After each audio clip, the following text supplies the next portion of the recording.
Graça e paz, igreja. Nós vamos continuar nosso exercício de culto ao nosso Deus. Vamos ler a palavra do nosso Deus, escrita pelo apóstolo Paulo em sua primeira epístola aos Coríntios, capítulo 12, do versículo 12 ao versículo 31. Trata sobre a unidade orgânica da igreja. Nós já falamos a respeito desse texto há algum tempo atrás. Já ouvimos também outras mensagens aqui, fora daqui. Mas é como eu dizia lá na igreja Sião,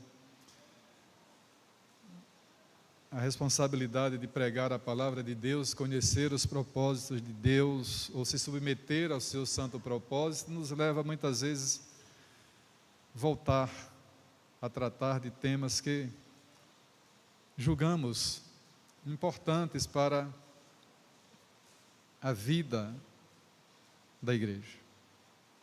Paulo então escreveu assim: porque assim como o corpo é um e tem muitos membros, e todos os membros, sendo muitos, constituem um só corpo, assim também com respeito a Cristo.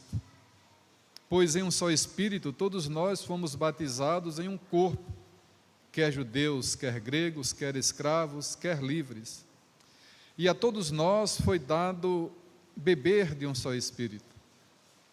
Porque também o corpo não é um só membro, mas muitos. Se disser o pé, porque não sou mão, não sou do corpo, nem por isso deixa de ser do corpo.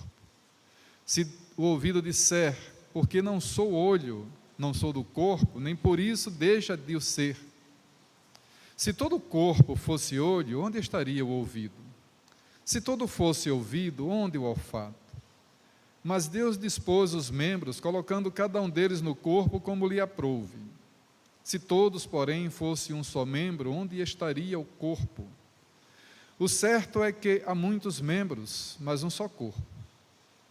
Não podem os olhos dizer à mão, não precisamos de ti, nem ainda a cabeça aos pés, não preciso de vós. Pelo contrário, os membros do corpo, que parecem ser mais fracos, são necessários. E os que nos parecem menos dignos no corpo, a estes damos muito maior honra. Também os que em nós não nos são decorosos, revestimos de especial honra. Mas os nossos membros nobres não têm necessidade disso. Contudo, Deus coordenou o corpo, concedendo muito mais honra àquilo que menos tinha, para que não haja divisão no corpo, pelo contrário, cooperem os membros com igual cuidado em favor uns dos outros. De maneira que se um membro sofre, todos sofrem com ele. E se um deles é honrado, com ele todos se regozijam. Ora, vós sois corpo de Cristo, e individualmente membros desse corpo. A uns estabeleceu Deus na igreja, primeiramente apóstolos, em segundo lugar profetas, em terceiro lugar, mestres, depois operadores de milagres, depois dons de curar, socorros, governos, variedades de língua. Porventura são todos apóstolos, ou todos profetas, são todos mestres, ou operadores de milagres, têm todos dons de curar, falam todos em outras línguas, interpretam-nas todas. Entretanto, procurai com zelo os melhores dons. Oremos. Pai amado, obrigado por nos falar por meio da Tua palavra.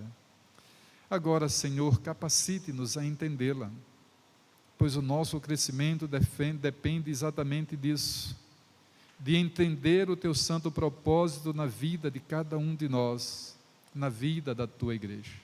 Abençoe-nos, ó Deus, ilumine-nos, use-nos, segundo o Teu querer. Faça cair por terra o propósito humano, a natureza humana, para que se levante em nós a Tua graça, a tua verdade, e que ela nos transforme, que ela nos edifique, para a honra e glória do teu nome, em nome do Senhor Jesus. Amém. Paulo, um homem chamado para organizar a igreja de Cristo, um homem tirado das trevas, trazido para o reino da luz, para orientar e ensinar a igreja de Cristo a respeito do seu desenvolvimento, a respeito do seu ministério. Paulo não cresceu dentro de um ambiente verdadeiramente cristão, mas teve a graça de ter sido transformado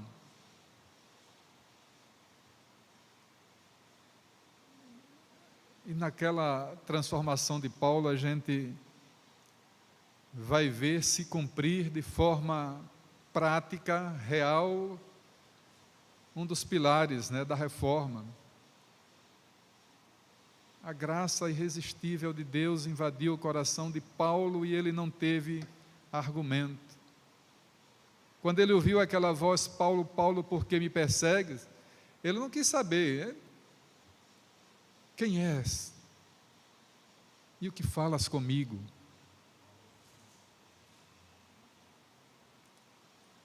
E Paulo viveu as dificuldades que todo cristão vive, que todo crente enfrenta.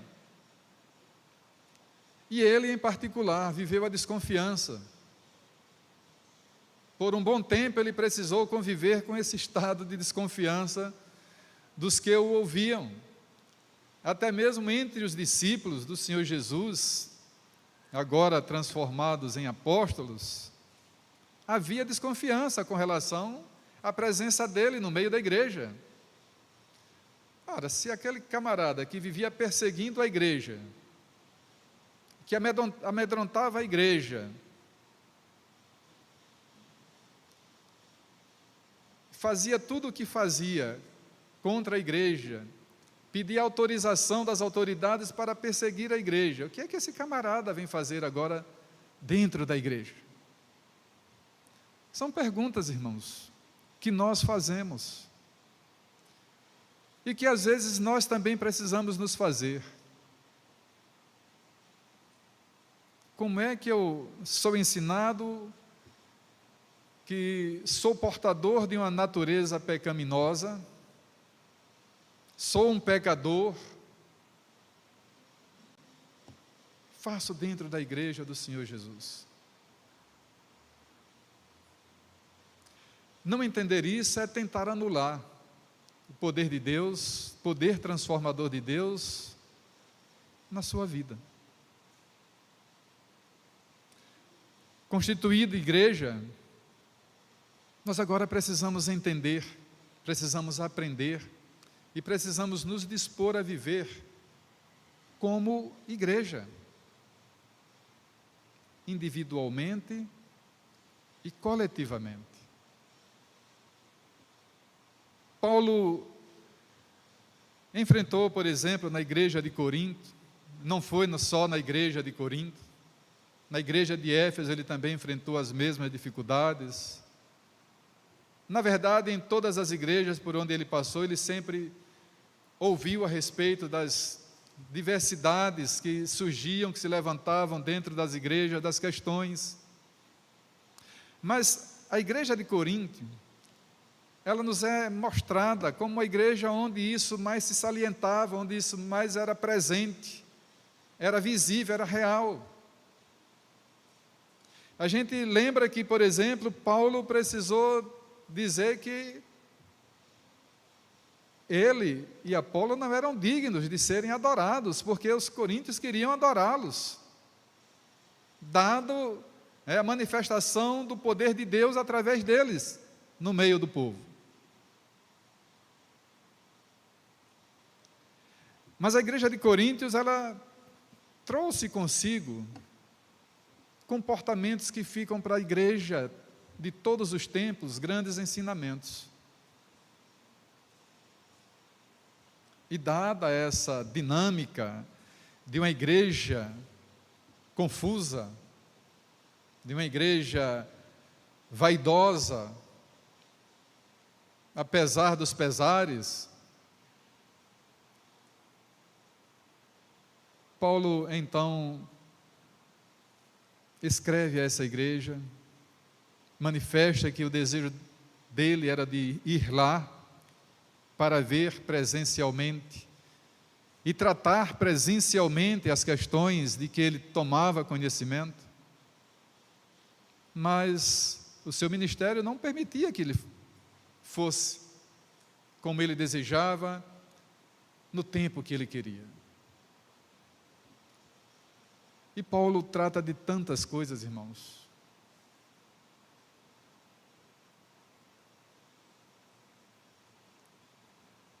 Esse versículo 12, o capítulo 12, é um capítulo que vai tratar de um tema hoje muito comum em muitas comunidades evangélicas, em muitas igrejas.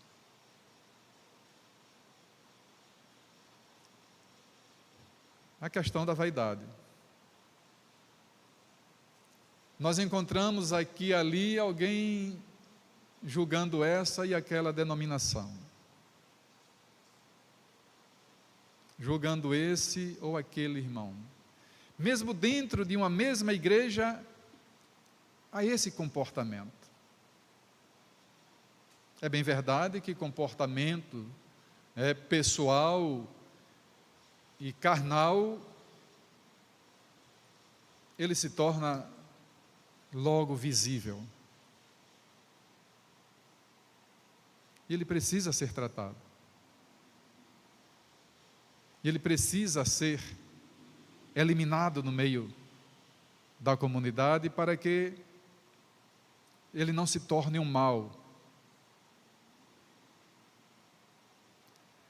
Então, depois de instruir a igreja, por exemplo, a respeito do comportamento que a igreja precisava ter durante a celebração da ceia do Senhor, Paulo vai tratar de um outro assunto presente e que incomodava a comunidade, porque à medida que alguns se sentiam superiores, outros naturalmente iam se sentindo inferiores. E a gente sabe que Paulo, quando ele fala, por exemplo, da questão da Santa Ceia, ele vai dizer: irmãos, eu estou fazendo isso é porque eu tenho ouvido que no meio de vós há até quem se embriague durante a ministração, a celebração da ceia do Senhor. E ele diz: olha, não é um procedimento adequado, correto, cristão. É um procedimento carnal, indevido.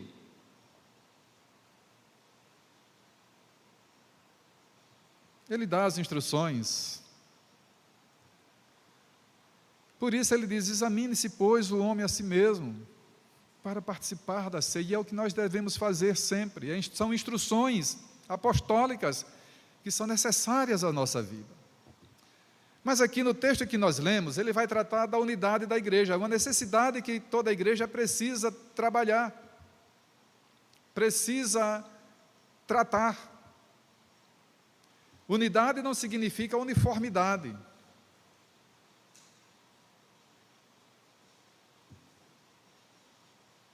Ele está tratando do aspecto da integração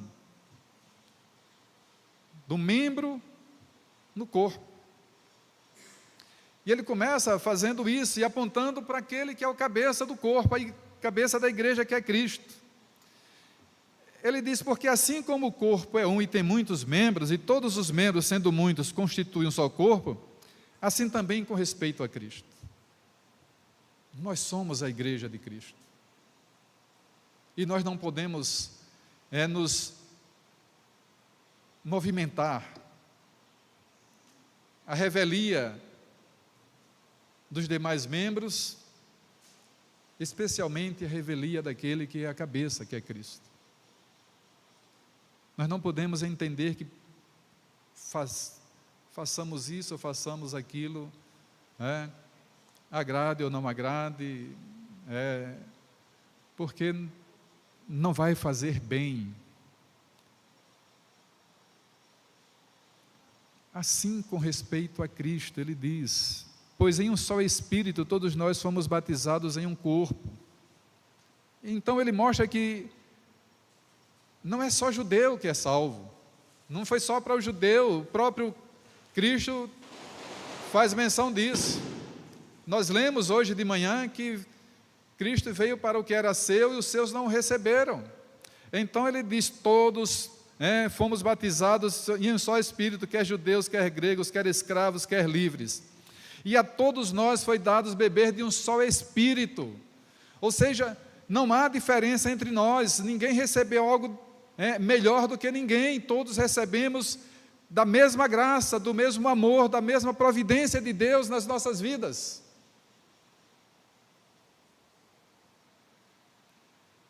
Ele continua: porque também o corpo não é um só membro, mas muitos. Então ele chama a atenção para isso, irmãos. É tão profundo isso, entender como a igreja se constitui. Se Deus não quisesse constituir a sua igreja conosco, através de nós, por meio de nós, Ele o teria feito com os anjos e teria abandonado a criação. Mas Deus não age dessa forma.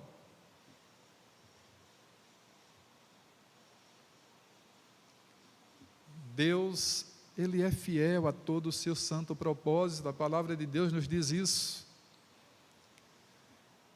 E ele vai, irmãos, fazer a analogia do corpo, e a gente conhece esse texto, a gente já ouviu muitas explicações, mensagens, a disposição dos membros, a funcionalidade dos membros, a importância que cada membro tem dentro da estrutura do corpo, a necessidade de cada membro estar bem ajustado ao corpo, a necessidade de cada membro estar desfrutando de boa condição,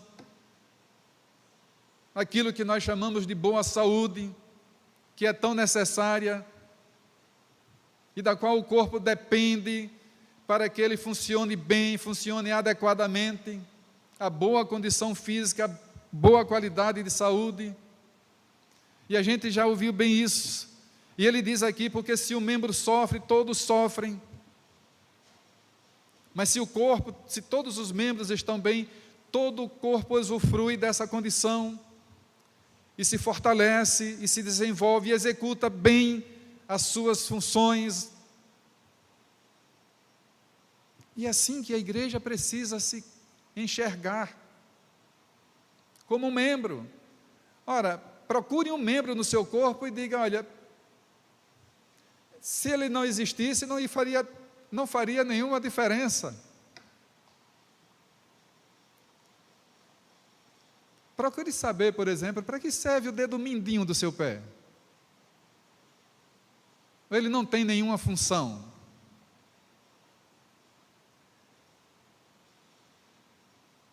Paulo então mostra isso. E ele diz: o certo é que há muitos membros, mas um só corpo. A igreja é um corpo, um organismo vivo. A igreja, ela é de fato um organismo vivo. A igreja não é fruto da vontade do homem, não foram os homens que resolveram se organizar para cultuar a Deus. A história nos mostra, a Bíblia nos relata que instituições que se tornaram igrejas, mas que não têm Cristo como seu fundamento, elas não têm durabilidade.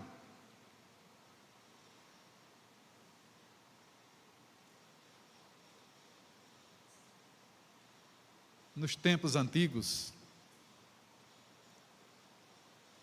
os povos que não tinham conhecimento de Deus, se prostravam diante de deuses que eles criavam e diziam: esses são seus deuses. Israel quis fazer isso, depois de ter aprendido de Deus, de ter conhecido a Deus, depois de ter tomado conhecimento de que ele era de fato o povo de Deus. Nós ouvimos isso na mensagem hoje de manhã. Então, quando o povo viu o bezerro pronto, posto para ser adorado, o que é que o sacerdote, olha só, o homem escolhido por Deus para ajudar Moisés na missão de levar aquele povo até a terra prometida, diz: olha aí, Israel, os teus deuses que te tiraram da escravidão do Egito.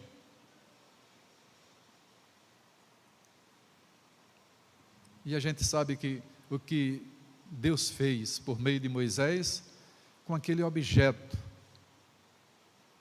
que foi buscado para adorar, aquele povo adorar em lugar do Deus vivo. Todos os membros do corpo parecem ser fracos, até os que parecem ser fracos, eles são necessários. Então Paulo está apontando para essa realidade, essa condição da igreja. E aí, irmãos, quando chega a partir do versículo 27, por exemplo, ele volta agora para a razão da igreja, para a questão da igreja em si, e diz: olha, nós fomos batizados em um só Espírito,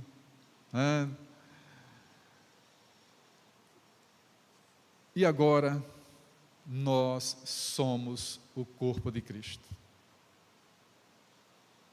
Nós somos o corpo de Cristo. 27 diz: ora, vós sois corpo de Cristo, e individualmente membros desse corpo. A congregação é o corpo de Cristo, Cristo é a cabeça dessa congregação. Mas individualmente, nós somos um membro desse corpo. É isso que você é dentro da igreja. Um membro da igreja significa um membro do corpo de Cristo. E você precisa exercer bem o seu papel dentro desse corpo.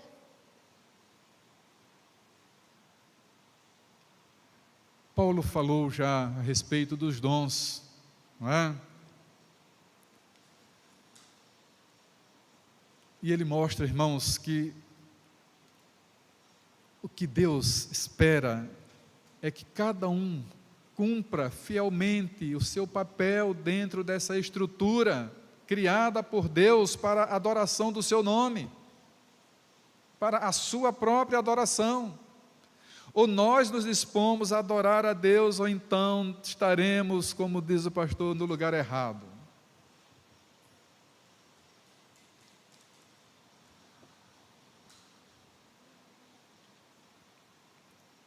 Os nossos membros menos nobres, por menos nobreza que eles nos pareçam ter, eles têm a sua funcionalidade, a sua importância dentro do corpo. Então, o apóstolo diz que Deus coordenou o corpo, concedendo muito mais honra àquilo que menos tinha, para que não haja divisão no corpo, pelo contrário, cooperem todos, cooperem os membros com igual cuidado, um em favor dos outros, e é isso exatamente que nós precisamos entender. Cooperar uns com os outros, um em favor dos outros. Unidade significa exatamente isso. Somar e não subtrair, somar e não dividir. A igreja nunca será uma igreja verdadeira se ela não eliminar de dentro dela essas questões, essas dificuldades. São essas coisas que impedem o bom desenvolvimento do cristão, do crente e da própria igreja. Não há nada que atrapalhe mais a igreja do que a vaidade do crente, a soberba do crente. Crente não pode ser soberbo, não pode ser vaidoso. E a vaidade é tratada como um pecado grave.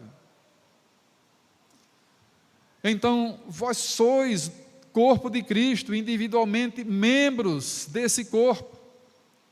E aí Paulo vai dizer, ele trata dos dons. Ora, nós vimos, se o pé diz que não precisa da mão, ele vai estar fora do corpo?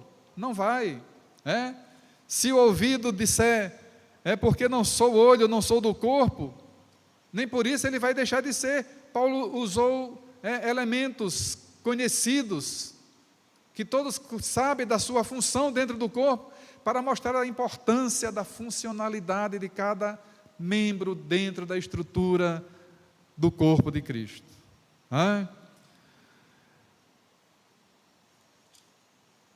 A uns estabeleceu Deus na igreja. Para quê? Primeiramente, ele faz uma lista aqui como de prioridades, mas qual a importância dessa prioridade? Primeiramente para apóstolos. Hoje a gente vê surgir apóstolo por aí, é tanto, o apóstolo, até mulher sendo apóstolo, Não há isso nas escrituras sagradas. Porque a gente sabe que apóstolo foram aqueles que viram e ouviram de Jesus, que viram Jesus fazer e ouviram Jesus ensinar. Então, a uns ele estabeleceu na igreja, primeiramente, apóstolos. Os discípulos, eles estiveram com Jesus, tornaram-se apóstolos. Em segundo lugar, profetas, aqueles que falavam ao povo.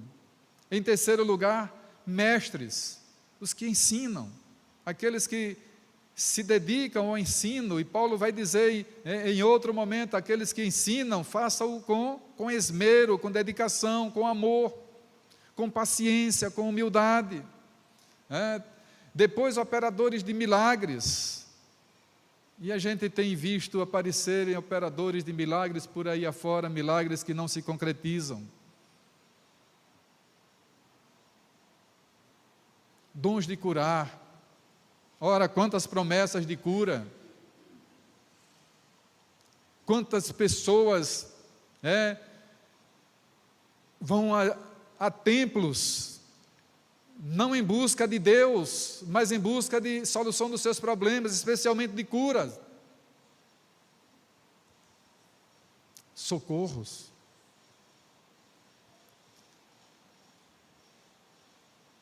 Ele segue aqui, governos, variedades de língua, mas ele pergunta, são porventura todos apóstolos? Porventura são todos apóstolos? Ou todos profetas? São todos mestres, ou operadores de milagres?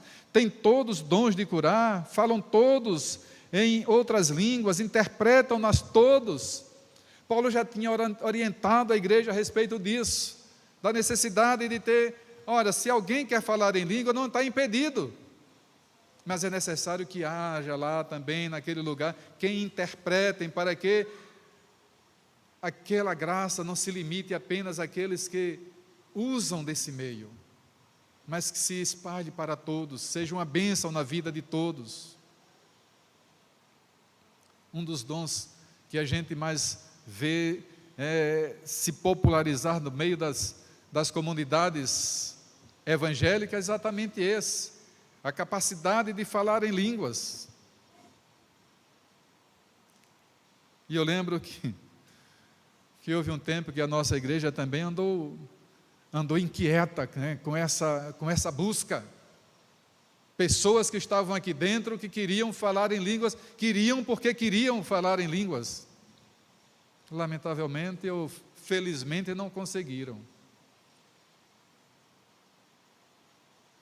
Eu lembro que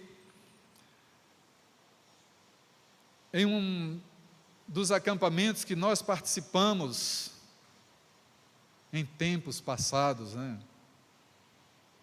Nós estávamos reunidos com uma outra igreja e na noite do sábado nós procuramos um grupo de jovens para as atividades, né, sociais da noite, e não os encontramos. Na verdade, só os vimos no dia seguinte. Eu até fazia parte da coordenação. E aí, no dia seguinte, me procuraram logo cedo e disseram: vamos precisar fazer uma reunião. Aí, fomos à procura desses jovens que se desligaram do grupo. Eles tinham se afastado do grupo para fazer algo aparentemente nobre. Eles se afastaram do grupo para orar. Se isolaram em um lugar que nós não conseguimos descobrir onde eles estavam, e disse que estavam orando. Então, alguém perguntou: e por que vocês não chamaram o acampamento para orar com vocês? E alguns deles disseram: porque a grande maioria dessas pessoas que estão aqui não tem condições de se juntar a nós para orar.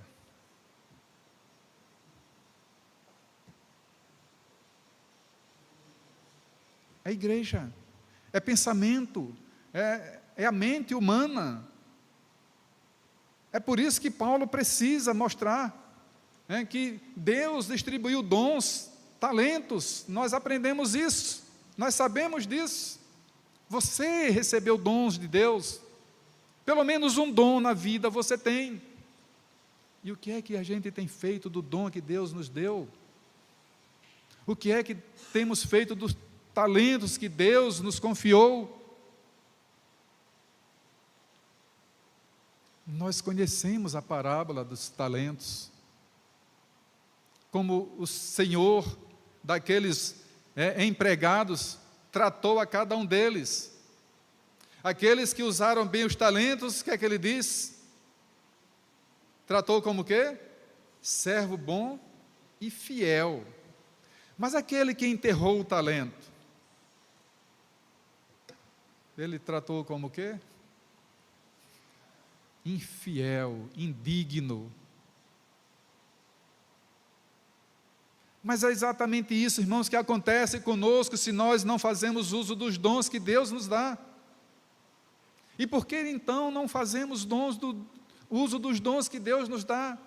Por que então não nos integramos de fato ao corpo de Cristo para servir como Deus quer ser servido? Por que então nós não cultuamos a Deus na medida que Ele deseja ser cultuado, da forma como Ele deseja ser cultuado? Por que é que muitas vezes nós chegamos na igreja, sentamos e parece que continuamos lá no meio dos nossos problemas? Porque nós não temos tomado a atitude de fazer uso dos meios de graça que Deus tem concedido a nós. Simplesmente isso.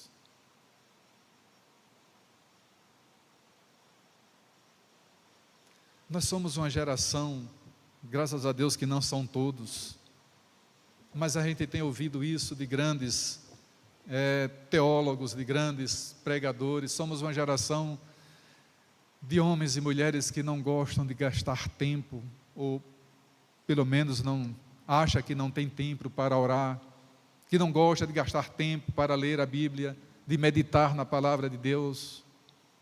Nós prometemos a Deus muitas vezes em orações que seremos de fato observadores desses princípios que Ele nos dá, mas não cumprimos. Prometemos tantas coisas em oração e não mudamos. Percebemos a necessidade de nos integrarmos, de trazermos os nossos talentos, de colocarmos os nossos dons em práticas. Sabemos que precisamos fazer isso, mas não tomamos a atitude correta, não nos dispomos a fazer o que convém.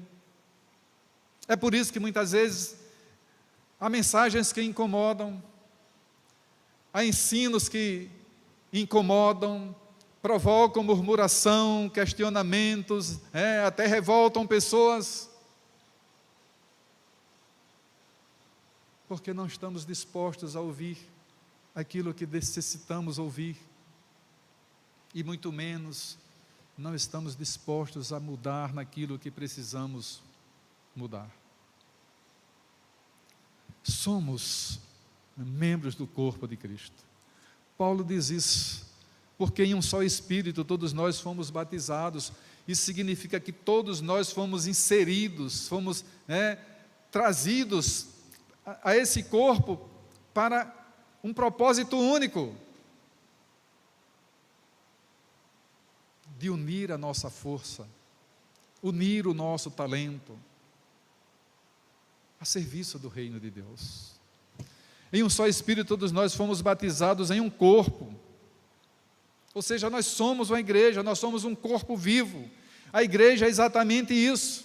Ainda que Deus tenha estabelecido as diversas funções, a variedade de dons dentro da igreja, cada membro, ele é importante dentro desse corpo. Não importa se ele é pastor ou se ele é um membro comum, ainda que ele se ache inferior aos demais, não importa o que ele pensa, o que importa é o que ele vem a fazer, é o que ele se disponha a fazer, é como ele se disponha a servir. É isso que vai fazer diferença na vida da igreja, e é isso, irmãos, que vai estimular a igreja. Nós precisamos uns dos outros para crescermos, nós precisamos influenciar um ao outro. E como é que eu vou influenciar o meu irmão?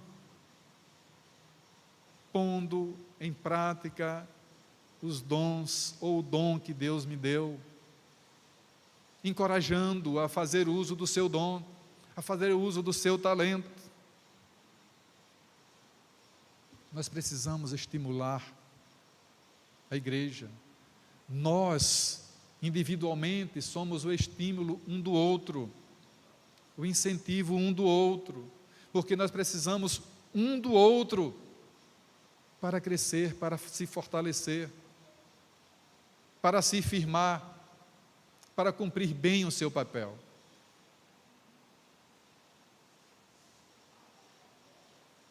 Nós tivemos uma classe hoje com uma boa participação dos irmãos.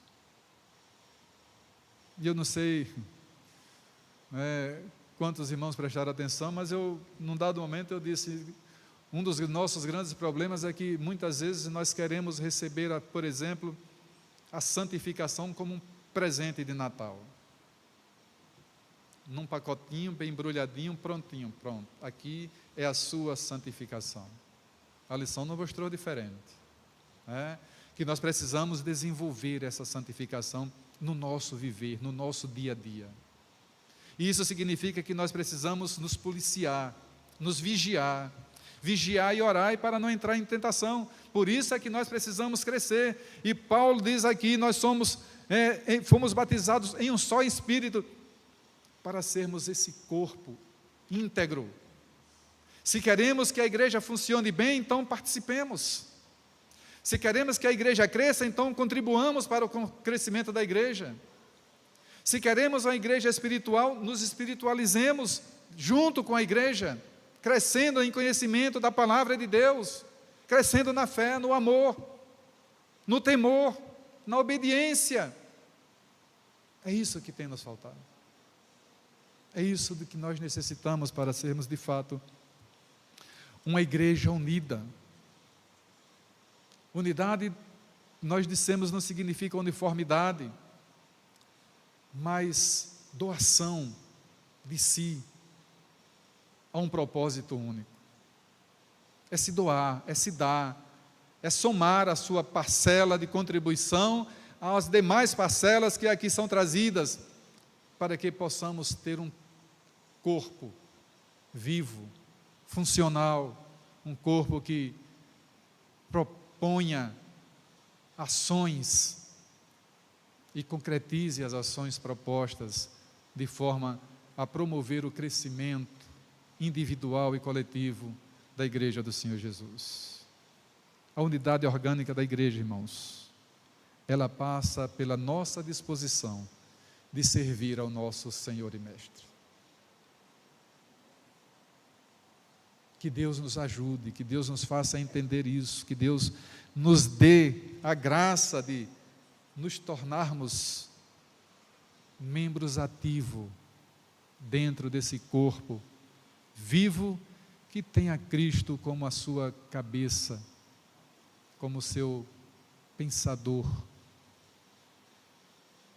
Que Ele nos abençoe.